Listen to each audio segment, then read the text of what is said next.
नमस्कार दोस्तों, स्वागत है आपका स्टडी फॉर सिविल सर्विसेज में। इस वाले वीडियो में हम लोग इंटरव्यू में पूछे जाने वाले बहुत ही ज्यादा जो डिस्प्यूटेड और पॉलिटिकल क्वेश्चंस कई बार पूछ लिए जाते हैं स्टूडेंट से, उनको यहां पे डिस्कस करेंगे। चैनल पर नए हैं तो तुरंत सब्सक्राइब कर लीजिए, सब्सक्रिप्शन बिल्कुल फ्री है और नोटिफिकेशन को टैप कर लीजिए, ऑन कर लीजिए। इसमें वीडियो को पूरा ध्यान से देखिएगा लास्ट तक, और इसमें अगर आपको कोई कमेंट है, फीडबैक है, कोई सजेशन है तो जरूर दीजिएगा। लेकिन आईएएस पीसीएस की जो लोग तैयारी कर रहे हैं उनको बहुत ध्यान से देखना चाहिए कि कैसे कैसे क्वेश्चन पूछे जाते हैं। कई बार आपको कैसे कैसे उलझा दिया जाता है। आईएएस पीसीएस की तैयारी करने वाले छात्र इसको जरूर से जरूर देखें और फ्री वाले टेलीग्राम हमको जरूर ज्वाइन कर लीजिए। Hey guys, good evening. मैं गोविंद। कल मैंने कुछ टॉपिक्स डिस्कस किए थे जो यूपी पीसीएस में क्लासिकल क्वेश्चन है कहा जाता है, जिनको इंटरव्यू में पूछा जाता है। आप लोग मॉक इंटरव्यू भी अटेंड करेंगे तो आपसे ये क्वेश्चंस पूछे जाएंगे। तो उसी कड़ी में आज मैं ये दूसरा पार्ट लेकर आ रहा हूँ, जिसमें मैं कोशिश करूँगा कि यूपी के रिलेटेड जो 4 क्वेश्चंस हैं जो जनरली मुझसे भी मॉक इंटरव्यू में पूछे गए थे, सब तो नहीं, 1 या 2 क्वेश्चंस, तो उसमें देखते हैं। एक समय में यूपी में काफ़ी फेक इनकाउंटर्स या सो कॉल्ड इनकाउंटर्स हो रहे थे, तो उस पर काफ़ी मीडिया और नेशनल ह्यूमन राइट कमीशन ने काफ़ी क्वेश्चंस उठाए थे, तो उसको हम डिस्कस करेंगे। दूसरा एक है जो हम जिसको स्ट्रे एनिमल्स, मतलब जो आवारा पशु घूम रहे होते हैं रोड पे, खासकर तब जब से गायों के संरक्षण को लेकर के, या फिर जो स्लाउटर हाउस होते हैं जो उन्हें बंद कर दिया गया था उसके बाद से लेकर के, ठीक है, उनकी संख्या रोड पर बढ़ गई और भी कई प्रॉब्लम्स क्रिएट हो गई, तो उनको देखेंगे। और तीसरा था जो यूपी में अभी कुछ दिन पहले तक न्यूज़ में काफ़ी था कि सीरीज के नेम चेंज किए जा रहे थे। जैसे फैजाबाद अयोध्या हो गया था, इलाहाबाद प्रयागराज हो गया था, ऐसे ही और भी शहर हैं जिनके नाम काफ़ी चेंज किए जा रहे थे, ठीक है, तो वो देखेंगे। और लास्ट जो है उसमें हम यूपी को 4 भागों में बांटना चाहिए या नहीं चाहिए। एक समय में काफ़ी डिस्प्यूटेड क्वेश्चन था, मतलब क्वेश्चन हुआ करता था। हालांकि हम लोगों से इंटरव्यू में ऐसे कुछ क्वेश्चन पूछे नहीं गए, बट क्या पता आप लोग, हो सकता है 1 या 2 क्वेश्चन से आपको मुलाकात हो जाए इंटरव्यू में। इंटरव्यू कुछ भी पूछ सकता था, ठीक है, तो आपको तैयार होना चाहिए ना। तो मैं आपको पहला जो क्वेश्चन था इनकाउंटर को लेकर के, जैसे कि आरोप लगाया जा रहा था प्रशासन पे और पुलिस पे कि ये फेक इनकाउंटर्स भी हैं, तो ठीक है, मैं उसको डिस्कस करता हूँ, ठीक है। आपको क्या लगता है अगर आपसे कोई पूछता है कि ये जायज़ है encounters on the name of कि मतलब हमें शांति व्यवस्था बनाए रखनी है, या फिर हो सकता है पॉलिटिकल वेंडिटा हो, या फिर किसी खुन्नस में ना किया जा रहा हो, तो क्या लगता है आपको? तब थोड़ा सोचिए, उसके बाद मेरे आंसर से सुनिएगा। हमने इसको 2 भागों में बांटा था, एक फेवर में और एक अगेंस्ट में, कि मैं क्या पॉइंट फेवर में बोलने कि हाँ ये सही है, इनकाउंटर्स होने चाहिए, और नहीं होने चाहिए तो क्यों नहीं होने चाहिए, ठीक है। तो पहला पॉइंट है जिसमें हम लोग आते हैं कि होने चाहिए। तो सिंपल सी बात है, अगर हम जिस सोसाइटी में रहते हैं वहाँ लॉ एंड ऑर्डर मेंटेन होना चाहिए। ऐसा नहीं कि कोई खास वर्ग या कम्युनिटी के लोग या कुछ ऐसे इन्फ्लुएंसर लोग अपना जबरन कर रहे हैं सोसाइटी में। हमने सुना होगा ना, एक्सटॉर्शन वगैरह होता है, मर्डर हो गई, किलिंग हो गया, किडनैपिंग हो गई, तो ये सब चीज़ें बढ़ रही हैं। इसको ख़त्म करने के लिए लॉ एंड ऑर्डर को बनाए रखने के लिए ये ज़रूरी है कि हम जो अपराधी होते हैं उन पर सख्त कार्रवाई करें, ठीक है। और आपने सुना भी होगा कि यूपी और बिहार खासकर इसलिए काफ़ी बदनाम है कि मतलब यहाँ काफ़ी कुख्यात लोग या गैंग नहीं, उनकी गैंग्स होती हैं, वो आप काफ़ी सीक्रेटली ऑपरेट हो रही होती हैं। समटाइम्स ये भी एलिगेशन लगाया जाता है कि प्रशासन और पुलिस की सहायता से ये सब हो रहा होता है। तो इससे बचने के लिए और गवर्नमेंट को थोड़ा हाई हैंडेड दिखाने के लिए कि हाँ गवर्नमेंट इन अपराधियों पे कार्रवाई कर रही है, इसलिए भी मतलब ये ज़रूरी है कि इनकाउंटर्स हों, ठीक है। अब इसको डिफेंड में आप बता सकते थे कि नहीं होना चाहिए, वो हम बाद में देखते हैं, ठीक है। दूसरा हम देखते हैं कि उत्तर प्रदेश और बिहार यूपी को लेते हैं। यूपी का इंटरव्यू है, तो यूपी में क्या था कि ऑर्गेनाइज्ड क्राइम आपने सुना होगा।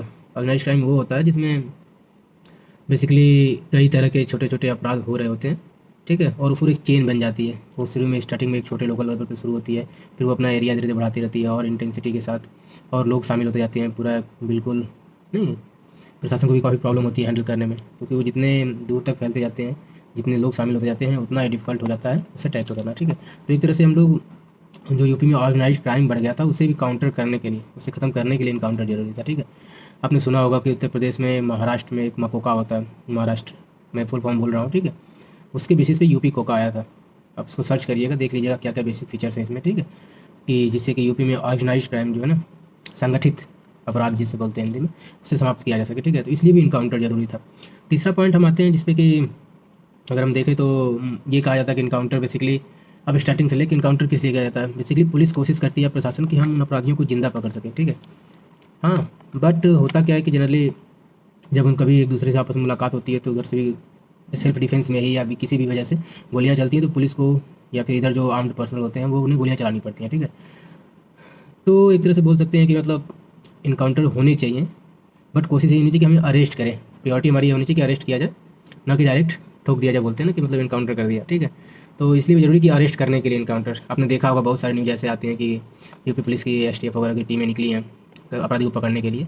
तो वो सब बेसिकली यही होता है कि डर दिखाया जाता है कि इनकाउंटर का डर है, तो हो सकता है वो सरेंडर कर दे जाकर नज़दीकी पुलिस थाने में या फिर खुद, क्योंकि हर किसी को अपनी फैमिली से, अपने परिवार से प्यार होता है ना, तो एक मतलब प्रेशर क्रिएट किया जाता है कि अगर हम इनकाउंटर करते हैं, इनकाउंटर करने की कोशिश की जाती है, न्यूज़ ही फैला दी जाती है, तो अपराधी क्या करते हैं, वो आ जाते हैं। और ऐसा हुआ भी, आपने देखा होगा यूपी में, आपने एक टाइम पढ़ा होगा कि बड़े बड़े कुख्यात अपराधी भी क्या हो रहे थे, वो सरेंडर कर रहे थे पुलिस थाने में, फिर उन्हें जेल में भेज दिया जा रहा था, ठीक है। या फिर जो लीगल सिस्टम हमारा, जो जुडिशल सिस्टम है, उसके थ्रू उन पर कार्रवाई की जा रही थी। तो तीसरा पॉइंट ये हो गया कि हमें प्रेशर क्रिएट करना है इनकाउंटर के थ्रू, ताकि वो लोग सरेंडर करें और इस तरह की क्राइम ना करें, या फिर कम करें, बिल्कुल ख़त्म करें, ठीक है। चौथा पॉइंट इसमें यही था कि जो मतलब मैंने बताया अभी कि एक प्रेशर क्रिएट हुआ, तो जो बहुत बड़े बड़े अपराधी थे, जो काफ़ी कुख्यात थे उत्तर प्रदेश में, वो खुद गए और उन्होंने खुद सरेंडर किया था, ठीक है। और चौथा ये है कि उसी से हम जोड़ के देखते हैं इसको, कि इनकाउंटर एक तरह से डिटेरेंस क्रिएट करता है क्रिमिनल्स में। सपोज अगर आज क्या मतलब, आज से 1.5 साल पहले, 2 साल पहले जब इनकाउंटर शुरू हुए थे, तो आज जो अपराधियों की संख्या काफ़ी कम हो गई है, ठीक है। या फिर जो लोग सोच रहे थे कि हम भी इसमें आएंगे, एज ए बिजनेस शुरू करेंगे ऑर्गेनाइज क्राइम की तरह, मतलब बिजनेस तो नहीं बोलेंगे, मतलब धंधा ना, कि चोरी छिपे करेंगे प्रशासन को से मिल करके ना मिल करके जैसे भी, तो इससे वो अब नहीं खुद को रोक पाएँ, इस तरह के मतलब और लोग इसमें ना शामिल हो पाएँ, ताकि अपराध बढ़े, ठीक है। तो आपने देखा होगा कि यूपी में अपराध काफ़ी कम हो गए हैं इन कंपेरिजन आप पहले, हालांकि इसका लिटरल सेंस भी है कि हुआ या नहीं हुआ है, ये तो डेटा देखने ही पता चलता है, ठीक है। तो बोल सकते हैं कि डिटेरेंस क्रिएट करता है ना इनकाउंटर जो होता है, ठीक है। बाकी आप इसमें 1-2 पॉइंट आगे पीछे जोड़ सकते हैं कि क्या मतलब इनकाउंटर सही है नहीं। अब हम इसके अगेंस्ट में आते हैं कि क्यों नहीं होना चाहिए, ठीक है।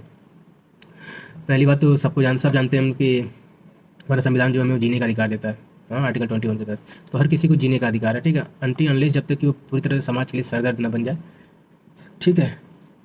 तो इस कंडीशन में हर पुलिस वाले को चाहिए, या स्टेट गवर्नमेंट को ऐसी मशीनरी दिया जाए, ऐसी व्यवस्था हो कि ज़्यादा से ज़्यादा कोशिश हो कि वो जिसे जिंदा पकड़ा जाए, ठीक है। फिर हमें या फिर पुलिस वालों को उसे जस्टिस सिस्टम के आगे प्रेजेंट करना चाहिए, फिर जो जुडिशरी जो एक्शन लेगी वो सर्वमान्य होगा, ठीक है। उनका केस सुना जाएगा, देखा जाएगा, ठीक है।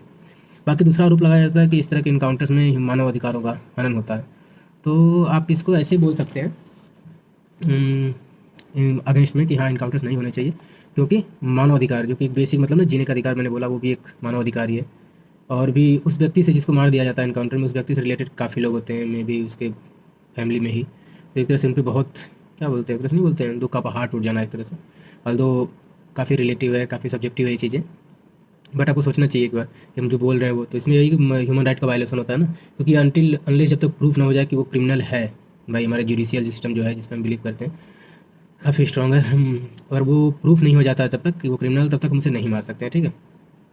और तीसरा क्या है कि इस तरह के इनकाउंटर्स अगर होते रहते हैं तो पुलिस को एक बहाना मिल जाता है ना, हाई क्या बोलते हैं एक तरह से, कि वो जो कर रहे हैं वो सही कर रहे हैं। तो इस चक्कर में कितने फेक इनकाउंटर्स भी हो जाते हैं, जिसमें किसी तरह का बदला निकालने के लिए, या फिर कोई पहले से दुश्मनी हो, गेस करिए आप कि क्या हो सकता है, ठीक है।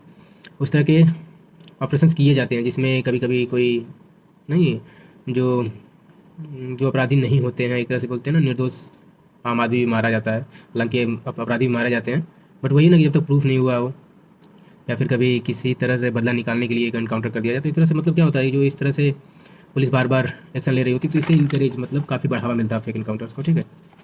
और आप एक पॉइंट और बोल सकते हैं चौथा जो इसमें है, कि हमें इनकाउंटर्स जो एक बिल्कुल लास्ट रिजॉर्ट होना चाहिए, आखिरी रास्ता, कि अब जब कुछ नहीं हो रहा उसे पकड़ने की तमाम कोशिशें बेकार हो रही हैं, यहाँ मतलब वेट करते हैं पुलिस वाले, उनका जो लोकल इंटेलिजेंसिया होती है उसके थ्रू पता करते हैं।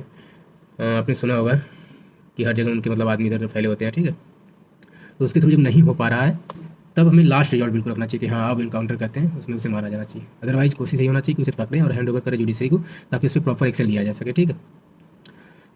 बाकी एक पॉइंट इसमें और बोल सकते हैं कि उत्तर प्रदेश और बिहार में या यूपी में ही केवल कि इतना ऑर्गेनाइज क्राइम या क्रिमिनल्स की संख्या बढ़ने के पीछे जो मेन वजह है, जो मेन कारण है, उसे दूर करना चाहिए। जैसे यूपी में कहा जाता है काफ़ी बेरोजगारी है, सोशियो इकोनॉमिक बैकग्राउंड बैकवर्डनेस है, काफ़ी बैकवर्डनेस है। तो एक तरह से नहीं होता कि लोग, अभी एक कोटेशन भी होता है या फिर ऐसे ही लोग बोलते हैं कि गरीब आदमी पेट पालने के लिए कुछ भी कर सकता है, ठीक है। तो अगर हम इस तरह के जो मेजर प्रॉब्लम है, जिससे कि लोग मोटिवेट होते हैं या फिर वो एक रास्ता चुनते हैं, अगर उस मेन बीमारी को ही ख़त्म कर दिया, जिसमें गरीबी है, भुखमरी है, हाँ, जातिवाद, हिंसा, ये सब चीज़ें जो हैं, अगर बेरोजगारी है, इनको ख़त्म कर दें, तो शायद फिर इस तरह की कंडीशंस ना आ पाएँ, या आए बहुत कम है, ठीक है। फिर एक पॉइंट इसमें और बोल सकते हैं कि पुलिस को अपने काम को लेकर के काफ़ी अकाउंटेबल और ट्रांसपेरेंट होना चाहिए, ठीक है, ताकि इनकाउंटर जो है वो प्रॉपर मतलब माना जाए कि हाँ ये जस्टिफाई हो रहा है कि ये मतलब एक लास्ट रिजल्ट लिया गया था कि लास्ट रिजल्ट मतलब एक प्रॉपर स्टेप था कि हाँ ये सही किया गया इनकाउंटर।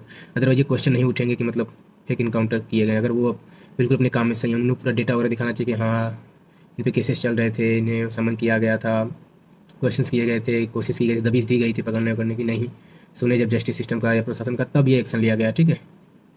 क्योंकि अगर पुलिस ढंग से काम नहीं करती तो ये सिटीजन में क्या एक रॉन्ग मैसेज आता है ना कि पुलिस ट्रांसपेरेंट नहीं है, तो ये गुस्सा लोगों में आता है, ठीक है। और फिर हम जानते हैं कि इनिशिएटिव थी स्मार्ट पुलिस की, जिसमें हमें पुलिस को काफ़ी सिटीजन सेंसिटिव और सिटीजन फ्रेंडली बनाना था, ठीक है। तो आप ये पॉइंट बोल सकते हैं। बाकी सुप्रीम कोर्ट की एक गाइडलाइन है, ठीक है, आप चाहे तो इसको बोल सकते हैं 4-5 पॉइंट कि क्या गाइडलाइन है फेक इनकाउंटर या फिर इसको रोकने के लिए, ठीक है, ताकि जस्टिस जो है वो डिलीवर हो इन मतलब ट्रू सेंस, ठीक है। तो इसमें आप पहला बोल सकते हैं कि सुप्रीम कोर्ट ने बोला था कि हर किसी को जीने का अधिकार है, तो आर्टिकल 21 को आप सिंपल से बोल सकते हैं, ठीक है। फिर सुप्रीम कोर्ट ने ये भी बोला था कि एक्स्ट्रा जुडिशियल क्लीनिंग जो किलिंग होती हैं वो अलाउ नहीं है किसी भी सेंस में। अभी इस टाइम न्यूज़ में होगा, आपने सुना होगा तमिलनाडु में जो चल रहा है, लॉकडाउन के टाइम समय में दो लोगों ने वायलेट किया था जो लॉकडाउन की गाइडलाइंस थी, तो उनके साथ पुलिस ने काफ़ी ब्रुटलिटी की, तो उनमें उनकी कस्टोडियल डेथ हो गई। तो कस्टोडियल डेथ और ये एक्स्ट्रा जुडिशियल किलिंग नहीं होनी चाहिए, ठीक है। और पुलिसमैन को ये भी मतलब इंस्ट्रक्शन दिया गया था कि वो इनकाउंटर के नाम पे मतलब मर्डर करने ना निकले, कोशिश तो ये नहीं चाहिए पकड़ने की, हाँ किसी भी तरह पकड़ ले, चाहे ज़्यादा बल लगा कर, पुलिस बल लगा करके, दबिश दे करके, अपना इंटेलिजेंस को और मजबूत करके, न किसी सीधे मारने पे कि निकले तो मतलब आज काम तमाम करके ही आना, ऐसा नहीं होना चाहिए। और बाकी जब अगर कभी इनकाउंटर होता है तो ऑन द स्पॉट अगर कोई जीवित है तो ऐसा नहीं कि उसे गोली मार दिए वहीं, ठीक है। ये सुप्रीम कोर्ट ने बोला था कि उन्हें तुरंत मेडिकल फैसिलिटी अवेलेबल कराया जाए, ठीक है।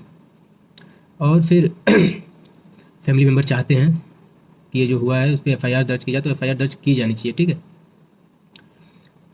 और फिर इनकाउंटर के तुरंत बाद पुलिसमैन को क्या चाहिए, सुप्रीम कोर्ट ने बोला था कि पुलिसमैन को चाहिए कि अपने जो आर्म्स और एम्यूनिशन उन्होंने यूज किए थे इनकाउंटर में वो तुरंत सरेंडर करें, ठीक है। और उनका तुरंत फॉरेंसिक जांच की जाए, देखा जाए कौन सी गन यूज हुई है, कौन सी गोली कैसे करके, ठीक है। और एक मजिस्ट्रियल इंक्वायरी भी होनी चाहिए अगर फैमिली चाहती है कि जो इनकाउंटर हुआ है फेक है ऐसे या कुछ प्रूफ नहीं, प्रूफ के लिए, तो वो फिर मजिस्ट्रियल इंक्वायरी की डिमांड करती है, तो वो भी जांच की जानी चाहिए, ठीक है। एक मेन इसमें था कि नेशनल ह्यूमन राइट कमीशन को हर 6 महीने पे जो स्टेट पुलिस के जो सुप्रीम होते हैं, DGP जिनको बोलते हैं, वो फिर इनको हर 6 महीने पे अपने डेटा वगैरह ट्रांसफ़र भेजते रहे कि हाँ ये कंडीशन हमारे यहाँ इनकाउंटर्स को लेकर के, अब तक ये कैसे। और बाकी ये भी था कि पुलिस मैन जो होते हैं, जो लोग इनकाउंटर में शामिल थे, उन्हें तब तक कोई गैलेंट्री अवार्ड ना दिया जाए, कोई बहादुरी का पुरस्कार ना दिया जाए, जब तक कि कंप्लीट इन्वेस्टिगेशन ना हो जाए कि हाँ ये सही इनकाउंटर था, जेन्युइन था, तब तक उन्हें ना दिया। तो ये बेसिक कुछ है, ठीक है। सुप्रीम कोर्ट की गाइडलाइन आप इन्हें देख लीजिएगा, पढ़ लीजिएगा, ठीक है। एक केस था 2014 का PUCL versus state of Maharashtra, उसमें सुप्रीम कोर्ट ने ये केस मतलब गाइडलाइंस दी थी कि फेक इनकाउंटर्स को रोका जा सके, ठीक है। बाकी ये कंक्लूड अब कर सकते हैं कि इनकाउंटर बुरा नहीं है, पुलिस को मतलब हाई हैंड देना चाहिए ताकि वो हार्ड क्रिमिनल्स जो होते हैं और ऑर्गेनाइज क्राइम करने वाले होते हैं उनसे निपटा जा सके, ठीक है। बशर्ते कोशिश यही होनी चाहिए कि उन्हें पकड़ा जाए, हमारे जस्टिस सिस्टम के अंदर लाया जाए, फिर जुडिशरी जो उन्हें सज़ा देती है उसे एग्जीक्यूट किया जाए, ठीक है। ये आप बोल सकते हैं, ठीक है। ये पॉइंट हो गया।